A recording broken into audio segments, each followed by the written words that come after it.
ఓం సాయిరామ్ సమర్థ సద్గురు సాయినాథ్ మహారాజ్కి జై. మన సాయి బిడ్డలందరికీ నమస్కారం ఫ్రెండ్స్. ఎలా ఉన్నారండి? ఏం చేస్తున్నారు?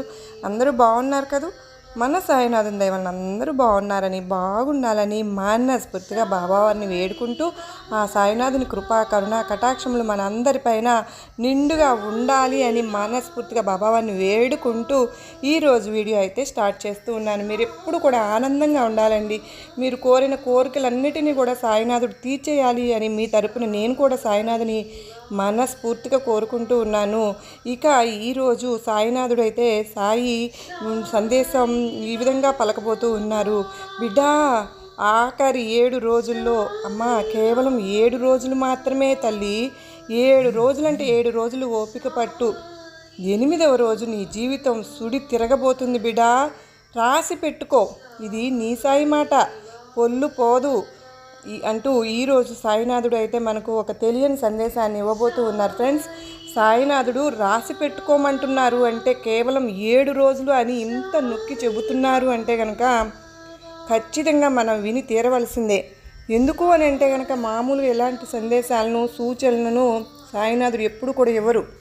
మనము ఏదో మనకు చాలా ఉపయోగపడేది అయితేనే, మనకు తెలుసుకోవాల్సిన విషయం అయితేనే సాయినాథుడు ఇంత గట్టిగా చెప్తూ ఉన్నారు. కనుక సాయినాథుని మాటల వెనుక ఉన్న మర్మం ఏమిటో, అంతర్ధానం ఏంటో అంతరార్థం తెలుసుకునే తీరాలండి. ఎక్కడ కూడా వీడియో స్కిప్ చేయకుండా, మిస్ చేయకుండా చివరిదాకా చూడండి. ప్రతి ఒక్కరికి కూడా యూజ్ అయ్యేటటువంటి ఒక సందేశం సూచనతో మన సాయినాథుడు మనకు అందిస్తున్నారు. ఇంట్రెస్టింగ్గా కూడా ఉండబోతుంది ఈ రోజుటి వీడియో. తప్పకుండా చివరిదాకా అయితే వీడియో చూడండి. వీడియో నచ్చినట్లయితే మీ ఫ్యామిలీ ఫ్రెండ్స్కి, సాయి బిడ్డలందరికీ షేర్ చేయండి. అలాగే ఛానల్ని మీరు ఎవరైనా ఫస్ట్ టైం చూస్తూ ఉన్నట్టయితే సబ్స్క్రైబ్ చేసి మాకు సపోర్ట్ చేయండి ఫ్రెండ్స్. ఎన్నో చోట్ల మీకు చాలా అంటే చాలా మెసేజ్లు నాకు వస్తూ ఉన్నాయండి. ఎందుకునో డబ్బులు అది నష్టపోయో లేకపోతే డబ్బును పోగొట్టుకునో విసిగిపోయి ఉంటున్నారు. ఆఖరిసారిగా అన్నట్టుగా, ఇక్కడ చివరిసారిగా అన్నట్టుగా ఒక్కసారి అయితే మాత్రం మీరు ఈ సందేశం అనేది అద్భుతంగా ఇస్తూ ఉన్నారు. ఎటువంటి ప్రాబ్లంలైనా సొల్యూషన్ ఇవ్వడం అనేది మన సందేశాల్లో వస్తూ ఉంది. ఎటువంటి ఇబ్బందులు కూడా లేకుండా మన బాబా వారు మనకు నమ్మకంతో మనకు చాలా చక్కగా ఆశీస్సులు అందిస్తూ ఉన్నారండి. ఉన్నది ఉండట్టుగా మనకు అందిస్తూ ఉన్నారు బాబా వారు చక్కగా మంచి సందేశంతో. ఏ టైంకి ఎటువంటి సమస్యతో బాధపడుతూ ఉంటే వాళ్ళకి అలా కనెక్ట్ అవుతూ ఉందండి ప్రతి సందేశము కూడా అని చెప్తూ ఉన్నారు ఫ్రెండ్స్. వాళ్ళందరూ అలా చెప్తూ ఉంటే నాకు కూడా చాలా ఇన్స్పిరేషన్గా, ఎంకరేజ్మెంట్గా ఉంటుంది. అందుకే మిమ్మల్ని ప్రతి ఒక్కరిని కూడా పేరున అడుగుతూ ఉన్నానండి. మీరు కామెంట్ సెక్షన్లో అయితే ఓం సాయిరామ్ అని చేయడం మాత్రం మర్చిపోవద్దు ఫ్రెండ్స్. మీకు లేకపోతే ఒక చిన్న సింబల్ లాగా అయినా పెట్టండి. ఇక ఈరోజు బాబావారు, బిడ్డా, పోయినసారి నువ్వు నా దగ్గరకు వచ్చినప్పుడు ఒక మాట అడిగావు, గుర్తుందా? నువ్వు అడిగిన మాటకు నేను చాలా చలించిపోయాను తల్లి. నాకైతే ఎట్లా తెలుసా? ఎందుకో నా బిడ్డలు ఎంత పిరికితనంగా ఉన్నారేంటి, ఇంత పిరికి వాళ్ళు ఎందుకు అయిపోయారు?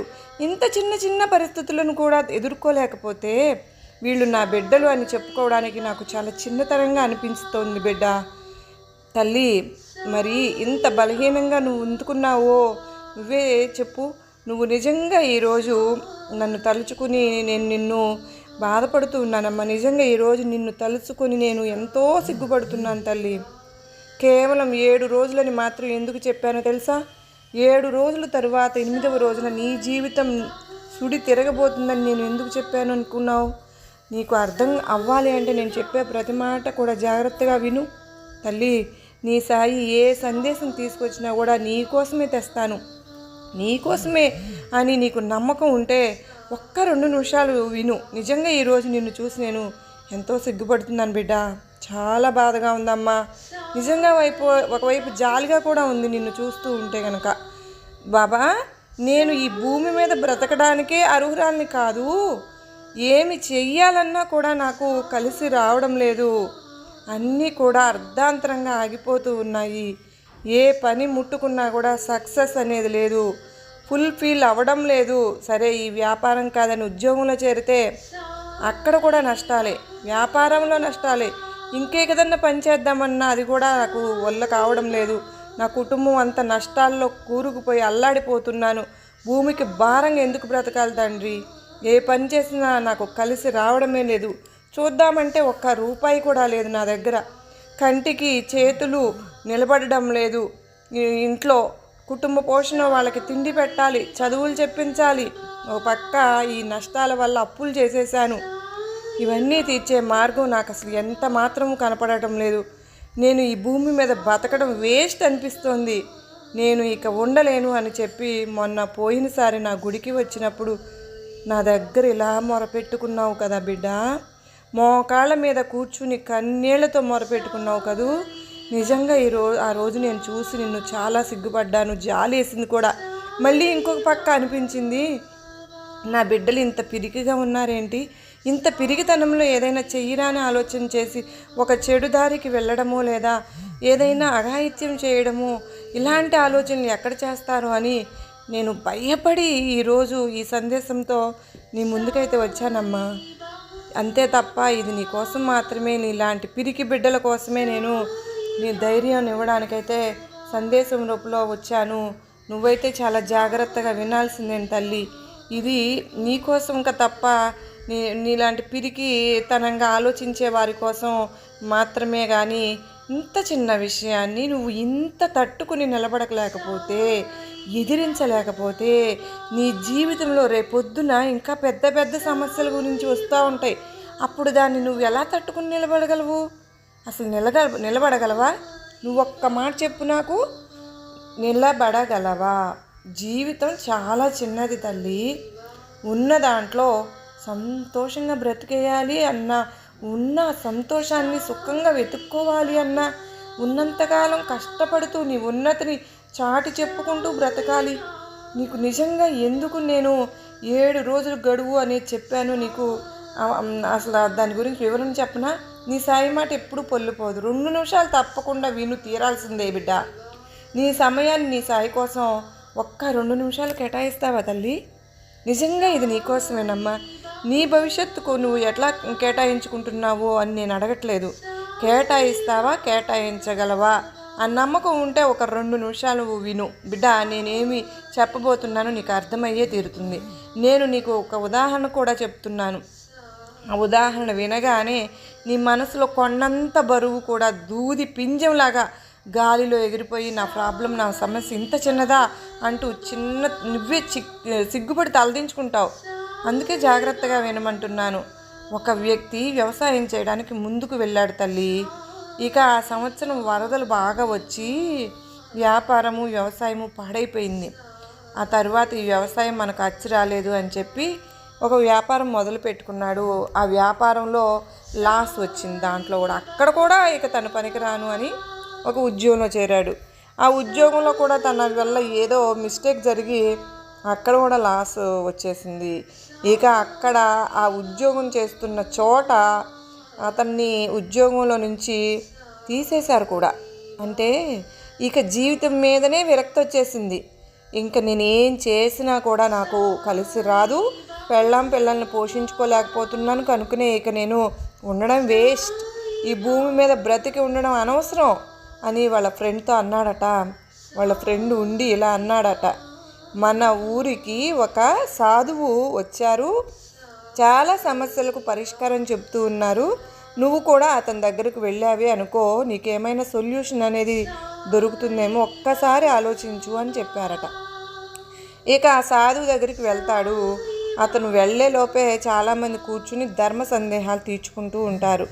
ఇక ఇతని వంతు వచ్చింది. అప్పుడు అతను వెళ్ళి, గురువుగారు, నా జీవితం ఎలా ఉంది అంటే నేను భరించలేకపోతున్నాను, ఏ పని చేసినా కూడా నాకు కలిసి రావడం లేదు, ఏది కూడా కలిసి రావడం లేదు, ఎక్కడ చూసినా నష్టమే జరుగుతుంది, ఎక్కడ వేలు పెట్టిన చెయ్యి పెట్టిన నష్టమే జరుగుతుంది, నా పాదం మోపిన ప్రతి చోట కూడా నష్టమే అవుతుంది, నా జీవితమే ఒక దుర్భరంగా ఉంది, అసలు నాకు బ్రతకాలి అని అనిపించడం లేదు, పిల్లల్ని సరైన తిండి పెట్టలేకపోతున్నాను, నేను ఒక మనిషిగా ఈ భూమి మీద ఉండడమే అనవసరం, ఆఖరికి నేను ఏ ప్రయత్నం చేయాలి, ఏ పని చేయాలి అని మొదలుపెట్టినా అందులో నాకు నష్టమే జరుగుతుంది, ఫెయిల్ అవుతున్నాను, అందుకే నా జీవితం మీద విరక్తి పుడుతోంది, నా కుటుంబానికి 2 పూట్ల తిండి కూడా పెట్టలేని అసమర్థుడిని అయిపోయాను, నా సమస్యల నుంచి నేను బయటపడడానికి ఏమైనా మార్గం ఉంటే చెప్పండి అన్నీ అతను గురువుగారిని అడుగుతాడమ్మా. ఆ గురువుగారు అంత శ్రద్ధగా విని అంటారు, సరే నీ సమస్యకు పరిష్కారం అనేది నా దగ్గర ఉంది, కానీ నేను నీకు ఒక పని చెప్తాను, తరువాత నీ సమస్యకు నేను పరిష్కారం అనేది చెబుతాను అని అన్నాడు ఆ గురువుగారు. సరే చెప్పండి గురువుగారు, మీరు చెప్పిన పని నేను చేస్తానండి, మీరు ఇచ్చే పరిష్కారంతో నా జీవితాన్ని నేను మార్చేసుకుంటానండి, చెప్పండి అని అంటాడు. అప్పుడు ఇక్కడికి కొంచెం దూరంలో ఒక కొండ కనపడుతుంది కదా, ఆ కొండ మీద ఒక గుడి ఉంది. ఆ గుడి చుట్టూ చీమల పుట్టలు ఉన్నాయి. ఆ చీమలు ఏం చేస్తున్నాయి అంటే గుడి చుట్టూ కూడా పుట్టలు పెట్టుకుంటూ వెళ్తున్నాయి. నువ్వేం చేస్తావు అంటే కనుక 7 రోజుల పాటు చీమలకు ఏమీ కాకుండా ఎలాంటి హాని జరగకుండా కూల కొట్టాలి అంటాడు. అప్పుడు ఇతను అన్నాడట, గురువుగారు పుట్ట కూలగొట్టాలంటే కేవలం 4-5 నిమిషాల్లో కూలగొట్టేయచ్చు కదా, మళ్ళీ నేను 7 రోజుల వరకు ఎందుకు వెళ్ళాలి, నేను అక్కడికి ఎందుకు వెళ్ళాలి అని ఆ గురువుగారిని ఇతను అడుగుతాడు. అప్పుడు ఆ గురువుగారు, లేదు నాయనా, నువ్వు ఖచ్చితంగా 7 రోజులు వెళ్ళి తీరాల్సిందే. ఇప్పుడు నువ్వు ఆ పుట్టనైతే చూడబోతున్నావో ఆ పుట్టకి 10-20 అడుగుల దూరంలో ఇంకా వేరే చీమల పుట్టలు ఉన్నా కూడా వాటిని కూడా నువ్వు కూలగొట్టి రావాల్సిందే. కానీ ఒక్క షరతు, ఒక చీమకు కూడా ఎలాంటి హాని జరగకూడదు, అలా నువ్వు చేయాలి. ఖచ్చితంగా 7 రోజులు ఈ పని కనుక నువ్వు తప్పక చేసి తీరాల్సిందే. నువ్వు అలా 7 రోజులు చేసి వచ్చిన తర్వాత నీకు నేను ఒక మంచి పరిష్కారం అన్నది నేను ఇస్తాను అని అంటాడు ఆ గురువుగారు. సరే గురువుగారు, నేను మీరు చెప్పిన పని తప్పకుండా చేయడానికి రేపటి నుంచి నేను వెళ్తాను, ఈరోజు అయితే ఇంటికి వెళ్ళి కాస్తంత విశ్రాంతి తీసుకుంటాను అని చెప్పి ఆ గురువుగారి దగ్గర నుంచి సెలవు తీసుకుని ఇంటికి వెళ్ళిపోతాడు. ఇక మొదటి రోజు పొద్దున్నే ఆ గురువుగారు చెప్పిన కొండ మీదకి వెళ్తాడు. ఆ గుడి దగ్గర నుంచి కొంచెం దూరంలో పుట్ట ఒకటి ఉంటుంది. ఒక చిన్న పుల్లతోటి ఆ చీమల పుట్టని మొత్తం కోల్చడానికి ప్రారంభించాడు. దాదాపు ఆ చీమలు చావకుండా కోల్చడానికి దాదాపు 1 గంట పట్టింది. ఇక ఈ చీమల ఇల్లు కూలగొట్టేశాను, ఈ చీమల పుట్ట కూలిపోయింది, ఇక దీంతో నాకు పని ఏముంది, ఇక ఇంటికి వెళ్ళిపోవచ్చులే అని అనుకుంటూ ఉన్నాడు. ఇంటికి వెళ్ళిపోయాడు కూడా. కానీ రాత్రి పడుకున్నాక ఇతనికి ఆలోచనలు అనేవి మొదలవుతున్నాయి. అసలు మనశ్శాంతి కూడా లేకుండా అయిపోయింది, నిద్ర అనేది పట్టట్లేదు. అసలు చిన్న చీమలు కూడా వాటికి నిలువ నీడ కూడా లేకుండా చేశాను కదా, అసలు రాక్షసుడిలాగా చేశాను నేను మరి ఇంత ఘోరంగా చీమల పుట్టలను కూడా పాడు చేయడం ఏంటి, వాటికి నిలువ నీడ కూడా లేకుండా చేయడం ఏంటి, నాలో కాస్తంత మానవత్వం కూడా లేకుండా పోయింది ఏంటి, నేను ఇలా తయారయ్యానేంటి, గురువు గారు ఎందుకు నాకు ఇలాంటి పని అప్పచెప్పారు, అసలు ఆ గురువు గారు చేసింది ఇంతకీ సరైన పనేనా, గురువుగారు చెప్పింది అనేదేక లేక నాకు తెలిసి ఇక నేను ఈ పాపం చేశానా, ఆ చీమలకు ఇల్లు లేదు, వాటి పొట్టను నేను పాడు చేసేసాను, కూలగొట్టేశాను, ఇక నేను మళ్ళీ అక్కడికి రేపు వెళ్ళడం కూడా అనవసరం అనుకుంటూ చెప్పి ఆలోచిస్తూ అలా పడుకుని పోతాడు. తెల్లారిపోతుంది కూడా. ఇక మళ్ళీ కొండ మీదకి వెళ్ళాలా వద్దా, ఆ చీమలకు ఇల్లు కూడా లేదు కదా, మరి నేను అక్కడికి వెళ్ళి ఏం చేయాలి అని అనుకుంటూ ఉంటాడు. ఇక తప్పదు, గురువుగారు ఖచ్చితంగా 7 రోజులు వెళ్ళి తీరాల్సిందే అని చెప్పారు కదా, వెళ్దాం అని మళ్ళీ ఆ కొండ దగ్గరికి ఆ పుట్ట దగ్గరికి వెళ్తాడు. ఆ పుట్ట దగ్గరికి వెళ్ళి చూసేసరికి అతనికి ఒక్కసారిగా కళ్ళు ఎంత అయిపోయాయి. ఆశ్చర్యంగా తన కళ్ళను తనే నమ్మలేకపోతున్నాడు. ఏంటి, నేను చూస్తున్నది నిజమేనా అని అనిపించింది. తన కళ్ళను తనే నమ్మలేకపోయాడు కూడా. అతను వెళ్ళి పొద్దున్నే చూసేసరికి ఆ చీమలు మళ్ళీ ఆ పుట్టని 80% దాకా మళ్ళీ కట్టుకున్నాయి. తన ఇంటిని మళ్ళీ 80% వరకు నిర్మించేసుకున్నాయి. అది చూసేసరికి అతను ఆశ్చర్యపోయాడు. అప్పుడు అతని బుర్ర అంతా తిరిగిపోతుంది. అసలు అయినా ఈ చీమలు కొద్దిగా అయినా బుర్ర ఉందా లేదా, నేను ఈ పుట్టను కూలగొట్టేశాను కదా, మళ్ళీ అదే స్థలంలోనే తన ఇల్లుని కట్టుకున్నాయి ఏంటి అని చెప్పి మళ్ళీ అప్పుడు కూలగొట్టడానికి ప్రయత్నిస్తాడు. అలా పుట్టను కూలగొట్టేశాక ఎందుకైనా మంచిది అని పుట్ట చుట్టూ బాగా నీళ్లు పోసేసి వస్తాడు. రెండవ రోజు కూడా ఇలా చీమల పుట్ట కూలగొట్టేసేసి ఇంటికి వెళ్ళి పడుకుంటాడు. కానీ అతనికి ఎంతసేపటికి నిద్ర అనేది పట్టదు. ఎంత చిన్న చీమల విషయంలో నేను ఇంత కర్కశంగా ఎందుకు ప్రవర్తిస్తున్నాను, ఇంత కఠినంగా ఎందుకు ఉంటున్నాను, ఇంత చిన్న చీమలో నేను కూడా ఇలా ఇబ్బంది పెట్టేస్తున్నాను కదా, ఇంతవరకు కరెక్టు, ఇది నాకు అసలు అర్థమే కావడం లేదు. సరే గురువుగారు చెప్పారు కనుక ఏదో అంతరార్థం ఉంటుంది అందులో అనుకుని పడుకున్నాడు. ఇక 3వ రోజు ఆ చీమల పుట్ట దగ్గరకు వెళ్ళేదలికి ఆ పుట్ట లేదు. ఇక అతను అనుకుంటాడు, ఈసారి నేను గెలిచినట్టే. ఇంకా నేను డైరెక్ట్గా గురువుగారి దగ్గరికి వెళ్ళిపోయి, మీరు చెప్పిన 7 రోజులు చేయమన్న పని 2 రోజుల్లోనే నేను చేసేసాను, నా పని అయిపోయింది అని చెప్దాం అనుకుని ఒక 2 అడుగులు వెనక్కి తిరిగాడు. అంతే.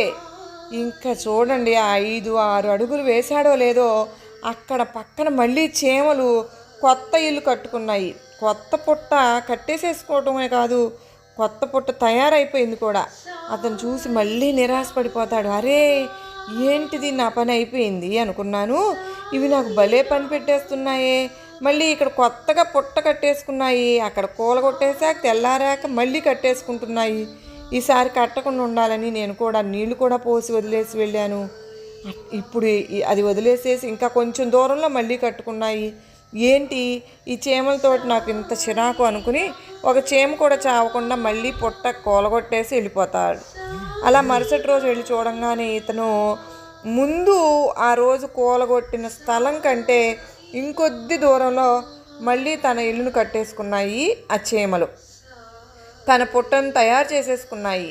ఈసారి తనకు విపరీతమైన కోపం వచ్చింది, బాగా కోపం వచ్చేసింది ఆ పుట్ట కూలగొట్టాలని. కానీ ఆ కోపంలో ఏం చేయాలో తోచక, అర్థం కాక, ఇవి నేను ఎంత కూలగొట్టినా ఎంత కూలదోసినా మళ్ళీ మళ్ళీ పుట్టుకొచ్చేస్తున్నాయి కదా అన్న కోపంలో ఆ పుట్టను గాలితో తన్నేసేస్తాడు. కాలుతో తన్నేసేదానికి ఆ పుట్టను తొక్కేసేస్తాడు కూడా కోపంతో. ఇక ఆ గురువుగారు ఏమి చీమలు చావకుండా తన పుట్టను కూలగొట్టాలి అన్నారు, కానీ ఈ చీమలకి నేను ఎంత చేసినా కూడా అలసిపోకుండా మళ్ళీ మళ్ళీ పుట్ట కట్టాలి పెట్టేసుకుంటున్నాయి, ఇంత చిరాకు పెట్టేస్తున్నాయంటే నాకు ఇంత పని పెడుతున్నాయి ఏంటి అని చెప్పి కోపంతో ఆ పుట్టను బాగా తొక్కేసేస్తాడు. ఇక తన కాళ్ళ కింద పడి పుట్ట కూలిపోయింది. ఇక చీమలు కూడా చచ్చిపోయాయి. అతనికి కొద్దిసేపటికి తన కోపం మొత్తం తగ్గిపోతుంది. తన ఇంటికి వెళ్ళిపోయాడు. అలా ఇంటికి వెళ్ళగానే తనకు అనిపిస్తుందన్నమాట, వెళ్తూ ఉన్నప్పుడే తనకు చాలా బాధ అనేది అనిపిస్తుంది. ఎంత చిన్న చీమలు కదా, అవి ఉండడానికి ఇల్లు కట్టుకున్నాయి పాపం. ఇక రాబోయేది కూడా చలికాలం, అసలు చలికాలం చాలా ఇబ్బంది పడతాయి పాపం. అవి ఏదో చిన్న ఇల్లు కట్టుకున్నాయి, నేను కూలదోస్తున్నాను.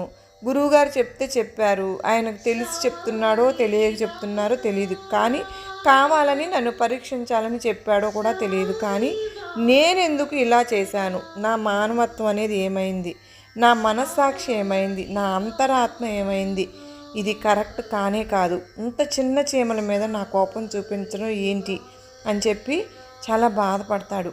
రాత్రంతా కూడా అలా బాధపడుతూనే నిద్రపోకోకుండా అలా ఉండిపోతాడు. కనీసం నాలో మానవత్వం అనేది మిగలకుండా పోయిందా, నేను ఇంత రాక్షసంగా ఎందుకు తయారయ్యాను, ఇక నేను ఎట్టి పరిస్థితుల్లోనూ పుట్టను కూలగొట్టను అని చెప్పేసి పొద్దున రోజు పుట్ట దగ్గరికి వెళ్తున్నాడు. ఈసారి వెళ్తూ వెళ్తూ తనతో పాటు చక్కెరను తీసుకువెళ్తున్నాడు. ఇక అతను ఎక్కడైతే ఆ పుట్టను కాలుతో తొక్కేశాడో ఆ పక్కనే మళ్ళీ కొత్త పుట్ట అనేది తయారైపోయింది. ఇక ఆ పుట్టను చూడగానే అతనికి ఒకసారి సంతోషం అనిపించింది, పాపం అనిపించింది, జాలి కూడా కలిగింది. ఎంత మూర్ఖత్వంగా, ఎంత క్రూరంగా నేను ప్రతిరోజు వీటి పుట్టని కోలదోశాను కదా అని చెప్పి మళ్ళీ 1-2 ఎక్కడో బ్రతికి ఉన్న చీమలు మళ్ళీ పుట్ట పెట్టుకున్నాయి కదా, అలు పెరగని యోధుల్లాగా యుద్ధ పోరాటం చేస్తూనే ఉన్నాయి కదా, ఇంత చిన్న ప్రాణులు కదా, మరి వీటి పుట్టని ప్రతిరోజు కూలగొట్టి ఎంత దుర్మార్గంగా ప్రవర్తించాను నేను, చి అని తన మీద తనకే చాలా చిరాకు, జాలి, అలసత్వం వేస్తుంది. చాలా అసహ్యం కూడా వేయగానే నిజంగా కళ్ళల్లో నీళ్లు కూడా తిరుగుతాయి.